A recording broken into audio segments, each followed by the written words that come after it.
What are the first three words you think of when you hear the word Oriental? Rug. Like a rug. Miss Saigon. It doesn't make sense. Offensive. Racist. Racist. Prejudice that all Westerners have. White. He kept telling me I was Oriental lady. Wait, am I allowed to say this? I think they should not be saying that. People should stop saying that. I don't even know. It's not a word I use. The Orient. This one word spans over 17,124 kilometers, covering countless African, Middle Eastern, and Asian cultures. The Orient was a term conceived by the West to identify anyone who appeared foreign when colonizing or interacting with immigrants from the East. Although it was used as far back as the Roman Empire, Oriental became prevalent in the context of European imperialism in the Middle East.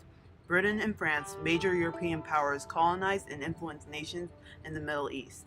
In fact, after World War I, Egypt, Jordan, modern Palestinian and Israeli territory, Lebanon, and Syria were all under British and French rule. In tandem with this imperialism was a modernization process which depicted Western culture as superior and the Islamdom as backward. What's more, physical dominance was placed onto the Middle East by the West, as nations such as France and Britain extracted resources from their lands. Specifically in America, the word Oriental began to refer to Asian immigrants. This label gradually transferred to the Asian American offsprings of immigrants. Edward Said, a Palestinian-American professor, wrote the controversial book Orientalism. In his book, Said describes Orientalism in three interrelated definitions.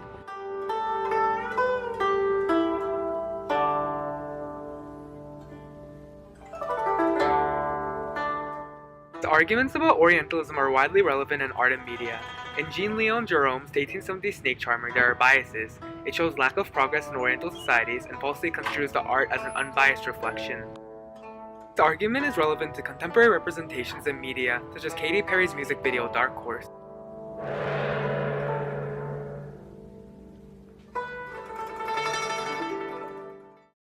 So I'm not sure if it fits into it as far as my identity. I've thought about the word for a couple of reasons.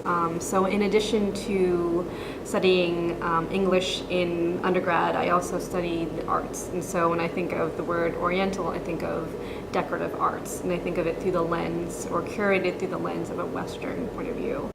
But also, there was a few incidents when I was younger. When I was in high school, one of my friends told me that our teammate on our soccer team had called a girl on the other team Oriental. And she didn't mean it in a derogatory way. She just was referring like, oh, get on that Oriental girl, she has the ball. And it made me think like Oriental, that's not a word I would think of to describe a person. I would put it, obviously rugs is the most common way we think of the word Oriental, or we utilize Oriental, but just kind of using it as a descriptor for non-human. How's Oriental fit into The word Oriental. It doesn't. I mean, I never hear it being said. I have to go out of my way to look for references to it. Should I look into the camera? Sure. Okay. Yeah, it really doesn't.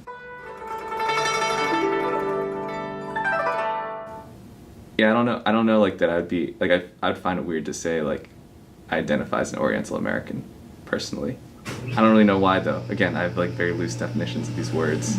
Words mean funky things to me, and sometimes they mean very different things than other people think. So Words are really important, and words become outdated. It is always important to find the more accurate terminology. So just like we called, indigenous people Indians, we now know that is not the most accurate and appropriate terminology.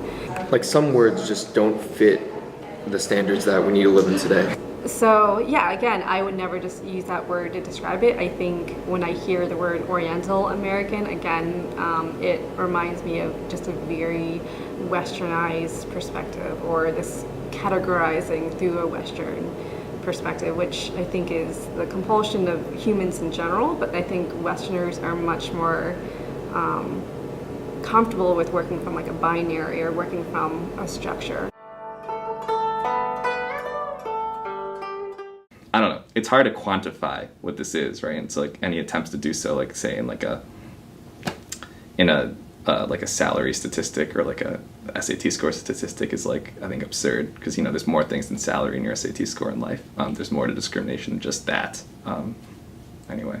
That word Oriental can be really triggering for some people, and that should be absolutely considered, especially when we're talking about legal words, because that can have repercussions to people's subconscious understanding of themselves and other people. Like, I wrote an essay here as a student, and I used the word Oriental in it. Just, I don't know, I forgot why, because it isn't a primary source or something, right? I just used it, and like my history teacher was like, "That's racist." Like, that was the comment, right? "That's racist, X. Like, don't use that word." And I was like, oh.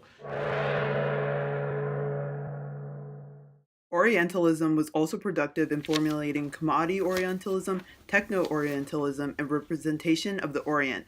It's interesting that this aspect was never brought up in our interviews.